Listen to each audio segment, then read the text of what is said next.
Hey guys, on today's episode of I'm gonna definitely mess this knife up. I'm gonna be taking apart this Halo 4. So this is basically brand new, or I guess brand new. So first thing we're gonna do is go ahead and open it up. And I guess fair warning, this is not an instructional for how to disassemble this. I can't think of any good reason that you'd want to take one of these apart yourself, other than you want to see how it works and you want to see the inside. I really highly would recommend sending this out to Microtech instead of taking it apart yourself. Maybe I will take it apart and it'll be super simple inside and super easy to put back together, but I have a strange feeling that that's probably not going to be the case. So I definitely don't recommend doing this, and if you take anything apart, I can't or may not be able to help you get it back together. So what I'm going to do is, I guess I'm going to start from the bottom down here. So I took the clip off, and we're going to see how this goes. I know they're using Loctite on a lot of these screws, so I'm going to go ahead and break any of the seals that they have. This is a T6, so I'm trying to be pretty gentle with it also. The last thing I want to do is strip out one of these and then have to send it in, and I don't know. I just don't want to have to deal with the whole warranty process if I don't have to. It'd be one thing if they were turning knives around in no time at all, but I don't have a ton of confidence that they'll get this back to me quickly, and I'd rather not it be sitting around in headquarters waiting for them to reassemble it or whatever the case may be. So broke those ones. I guess notable, there's 2 screws on the back too, so I'm going to go ahead and break these as well. I am unsure if these thread into that cover plate on the top, so I guess we'll see that in a little bit, but I figure, might as well break them, and we'll see what happens. So this whole time I'm keeping pressure on this whole thing, trying to keep it closed. Like I said, I really don't know exactly what this is going to look like on the inside. Probably could have done some little amount of research. I know there were a couple people that mentioned that Dave at the Hollow Grind is taking apart one of these, or maybe not one of these specifically, but like a Halo 3. And if I know anything about Microtech, it's that the internals are going to be largely exactly the same from model to model, especially on a simple thing like a single action OTF. So I'd imagine they're probably the same or very similar inside, but I don't know. Figure we'll see when we get to it. I'm trying to pay attention to all these screws too. They all look like they're exactly the same right now, so I'm not sorting them, but we'll see. I have a feeling that the back screws might be different. Those may be shorter, maybe longer, who knows. But right now, I'm not seeing anything crazy. They're all just kind of, I don't know. I personally would call these like a grip screw because it's got that long kind of shoulder. Maybe you'd call this a shoulder bolt or something. But I'd call it a grip screw, but I guess it is up to you, whatever your special terminology for this kind of screws are. And these back ones actually look exactly the same too. I'm not seeing any significant difference there. So that is, I guess, good in case I end up having this whole thing explode on me. Doesn't seem to be any difference between all the screws. So I'm gonna go ahead and rock this guy over here, and we're gonna see what we can do to take this apart. Hopefully nothing explodes on me here. I'm feeling a little bit of tension on something. All right. Okay, so the charging handle, it looks like. All right, there we go. Okay, there we go. So that'll be real fun to put back together. But that is what the inside looks like of one of these. Honestly, there's not much to it, and you wouldn't really expect there to be too much to it.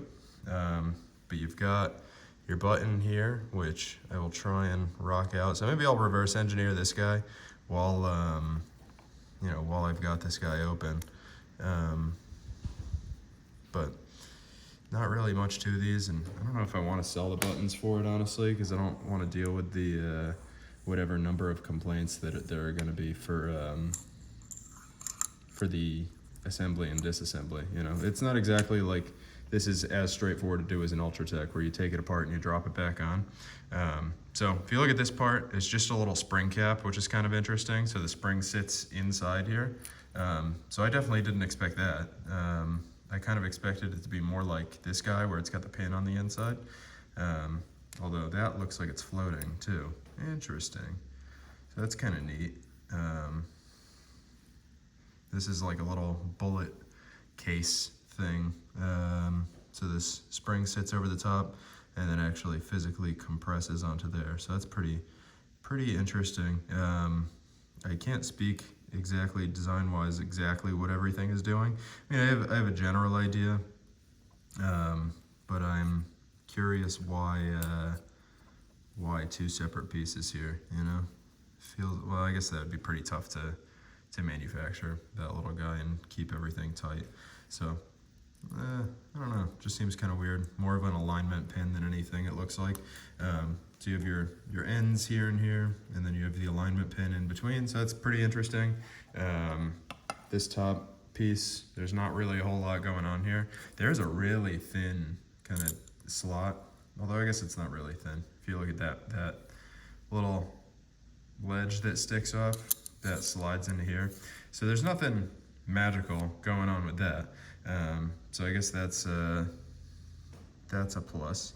I guess one thing that's worth noting is, I think I pointed out in my previous video, and if you haven't seen it, then I'll walk through it now. This screw goes through here, right? And when these screws are in here, you can see like the little grip bolt that I was talking about. So this unthreaded section sticks through like this, and you can actually see how the little retention mechanism works in there.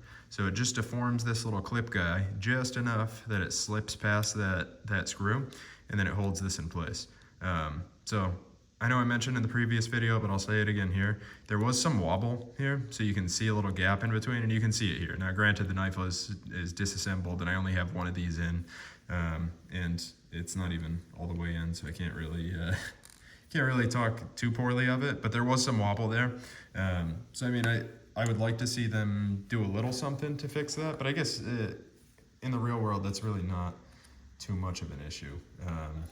So it's not something that desperately needs to be addressed. Now, button-wise, nothing crazy going on here, although that does put a damper in my idea for making buttons for this anyway, is that it's got a really thin stem. So if I wanted to do the buttons like Microtech used to do with the tritium vial inserts, have to be really small. I'm going to switch to millimeters because that's the only size that I know the vial's in. So yeah, I mean, it'd have to be, you know, like a 4 millimeter vial at the very longest, which is very small. But this is almost 8. So that's a pretty good size, and I don't think I have an LUDT out here to compare it to. Actually, I do. So that one's like, whatever, 8 millimeters. This LUDT button is 7.5. So I could probably get a pretty good looking horizontal tritium vial slot in here. So I'll check it out, and we'll see what pricing might look like on those. But again, it's like, I gotta reverse engineer this entire part, and then this is one of those ones I'd probably rather people send their knives into me than me tell people to install this in their knives. I'm sure a lot of people can do it. I just think a lot of people wouldn't have the same amount of experience with this as they would with other knives.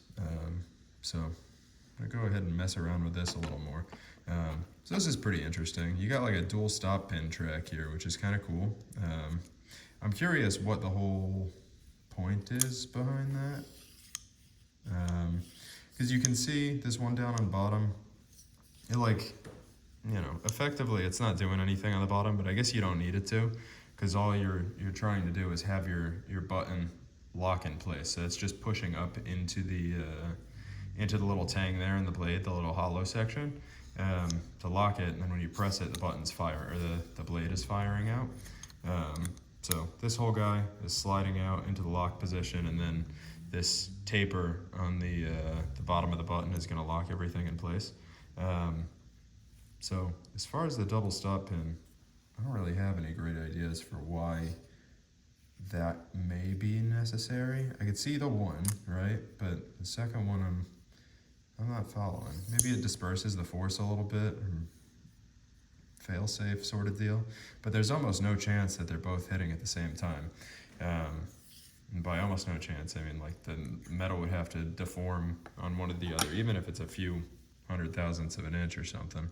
I don't have any Q-tips handy, but I'd like to clean off. But you can see that they are both impacting, so I bet the first couple fires don't do anything. But then, you know, whatever the material these pins are, whether it's hardened or whether it's just standard stainless steel, it's probably going to be hard enough with the way that these fire to physically deform the aluminum. Yeah, I'm wondering, so if these hit in the same place at the same time, in order to mitigate kind of blade rock like this, something it could be doing is this serves as like a hinge point, right? So you'd imagine if this was like your pivot on a folding knife, you could spin the blade all the way around. Obviously there's stuff in the way, so you can't do that. But this could rock back and forth. But now you've got this stop pin here, so it rocks back one way or the other, and then this tang of the button is going to lock it in the other direction. So you could picture that whole thing locking everything up. I could see that working. That's the only thing that I can kind of justify for why you'd have this double stop pin with the track and everything. Because otherwise it feels like you probably could have slimmed this down at least a little bit. I mean, it's a pretty slim knife as it is. And I guess this, you probably couldn't. You know, you could probably contour the backside a little bit more where this is, but at the end of the day, you're not going to be able to really slim it down in a significant way, I would think.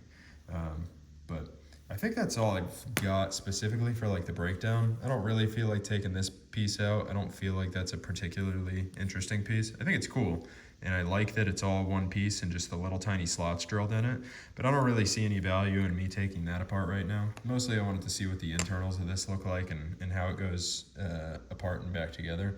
So what I'm going to do now, I'm going to pause the video. I'm going to take all the measurements for this guy, so that way I have them cataloged and everything in case I really have a horrible experience putting this back together. And then, you know, I'm going to come back and put it back together. So I'll be back in 1 second for you and, I don't know, 15 minutes for me. Alrighty, so we are back. I got all the measurements for the halo button. Now we're going to put it back together. So there are a couple things that you need to put these back together. Obviously all the parts for the knife. Then tool-wise, the only thing that I should need is some sort of wire like this. Now, I probably could do a little bit better of a job of getting this actually straight. It's just a little like titanium wire that I have for doing titanium anodizing. So obviously it starts as like a big spool, and I've done my best to straighten everything out. So, you know, hopefully it's straight enough for this. I guess we're gonna see. But for now, we're gonna drop this blade back into place and drop the button sort of into place. Try and get that down and seat it in there. And then the blade in the right position.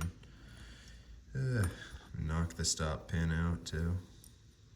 All right, so that's in. Actually, I don't know, that may not be right. I feel like maybe it's supposed to be like this.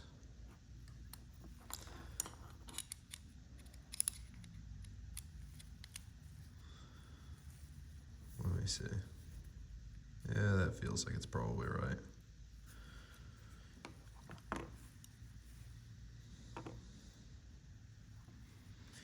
So we're going to drop this in and drop in the button at the same time. I don't know, I feel like this is upside down because this guy pops right out from that side. I feel like they should both go in from the same side.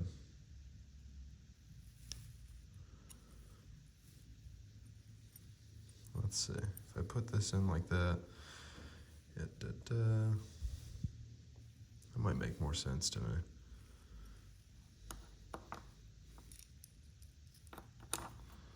Because it fell out that way in the first place.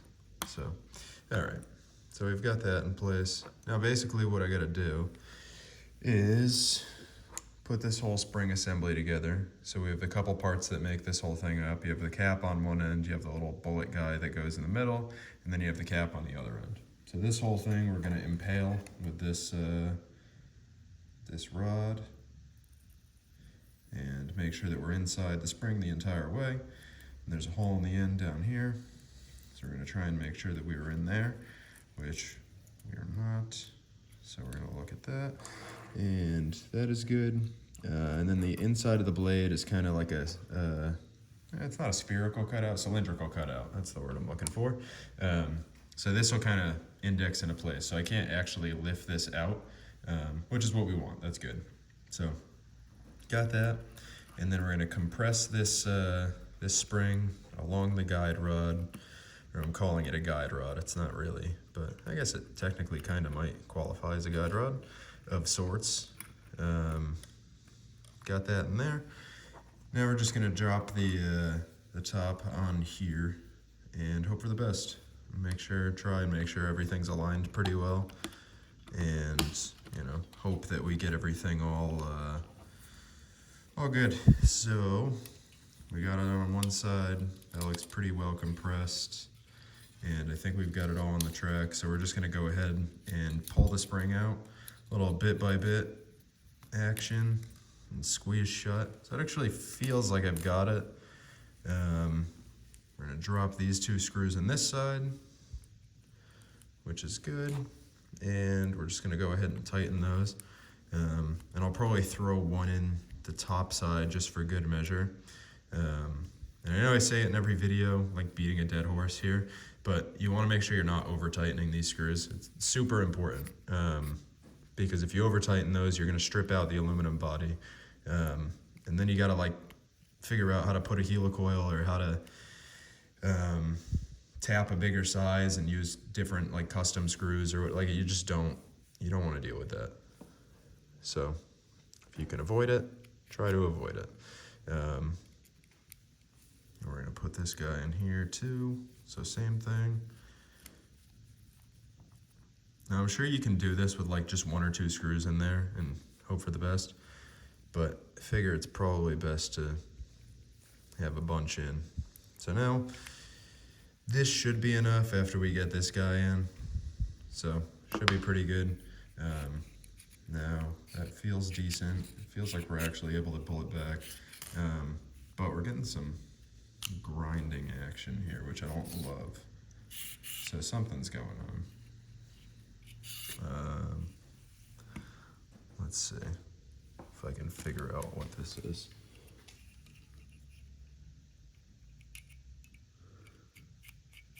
I mean, the spring is definitely compressed and it's doing its thing there. All right. I think that did it. I think we're good. So I'm gonna go ahead and put the rest of the screws in and we're gonna see. I'm just hesitant to do like a full fire on this thing and break anything, because I'd just rather not have to deal with that. So now that I'm looking at these screws again, I feel like there are two different lengths and I should have kept better track. I have calipers out here, so I'm gonna check. This screw, when it was going in, felt like it didn't seat all the way. Maybe that's because it didn't, because of my fault, or maybe that's because I put the wrong length screw in. So I just don't know. I don't know. It looks the same length as everything. So we're gonna see 362, and then this guy 363. So functionally the same. And then this guy 360. Yeah, they're all the same. So maybe that screw hole is just like buggered up. That is definitely an option. So we're gonna see. I'm gonna try and be careful putting this in, but I mean, you can't see. Okay, that feels better this time. So who knows? Either some gunk in there or some Loctite that had dried in a funny spot, or literally could be anything. So I don't have a clue, but we're getting these all back in pretty well. All right, got that here. And that feels fine. That feels fine. I wonder, no, shouldn't make a difference. All right, well, hopefully this doesn't explode. feels good, and it's locking out. The lockup actually feels better now than it did originally, which is strange. I don't know why that would be the case, but it feels pretty good. And she fires, so we're good there. I guess I'll give credit where it's due. I ended up struggling with this for quite a while, trying to get everything together. And I watched like a 12-year-old video of a Halo 3 that Dave from HoloGrind put out. So somebody had recommended that in my original like initial impressions video of this. And I was like, I'll watch it if I have to. It ended up being I was doing this completely wrong. I tried to put this spring in without a guide rod, which is, functionally impossible. And by that point I was super frustrated. So trying to put this whole thing together at that point was like just not going to happen for me. So came back to it a couple days later and, relatively first try. So looking at the timer on this, it was like 8.5 minutes that I'm all ready to go, which is going to be longer than like your typical dual action OTF, but is not the worst. The button did do a little weird thing right there, so I want to see if it does it. No, it feels good now. So yeah, I mean, we're back together. This feels like relatively normal. Is locking out pretty well, and I'm not seeing any obvious issues. The only thing that I'm seeing is like, I feel like typically these want to shoot out when you open it halfway, like you can slingshot it, and I'm kind of getting more resistance on the knife. So maybe that's like I just need to oil it, and we'll see. So why don't I try that? I've got this OTF oil here, so I'll put this here where it's definitely going to rub against the button surfaces, like there and there, and we'll just get this in there and try and lubricate it up. All right. Yeah, it's still doing the same thing. So it's pretty strange. Ow. Oh, that was painful. I just pinched in between here. Yeah, don't do that. Yeah, that was a bad idea. Yeah, that's strange. So before, I mean, it still fires completely fine, and it still locks out like with authority, So I'm really not having any issues there, but I feel like I was able to like slingshot the blade out before, which is interesting that I wouldn't be able to, but we're still locking reliably and everything. That is kind of strange, and I'm a little confused on why that would be the case. Maybe I'll take it apart again and we'll see what we can do. But yeah, I mean, that's kind of it. That's the whole assembly and disassembly. I'll say if you don't feel like you got what you needed to assemble this, I'll see if I can put a link to Dave from HoloGrind's video. He explains everything pretty well in there as far as the assembly and disassembly goes, and functionally the Halo 4 is exactly the same as the Halo 3 as far as the internals and the way the knife works and how everything all functions. I wonder if this just needs to rotate. Nope, that's not it either. That's weird. And it's definitely locked out, like I can't slide the blade out there. And it still locks out fine. I don't know, maybe it's just the, I mean, that works completely fine. I wonder if this button's like binding up or something weird. Maybe I gotta oil the surface that was down, like rubbing up against the chassis in there. Maybe that was like mated to it a little bit better, and the button's binding up. That would be weird, but might make some sense a little. I don't know. I feel like I gotta oil the lock face. I feel like that's really what it is. So I wonder. Yeah, so it's really grinding pretty severely. It's not like the worst thing I've ever experienced, but it definitely doesn't feel good.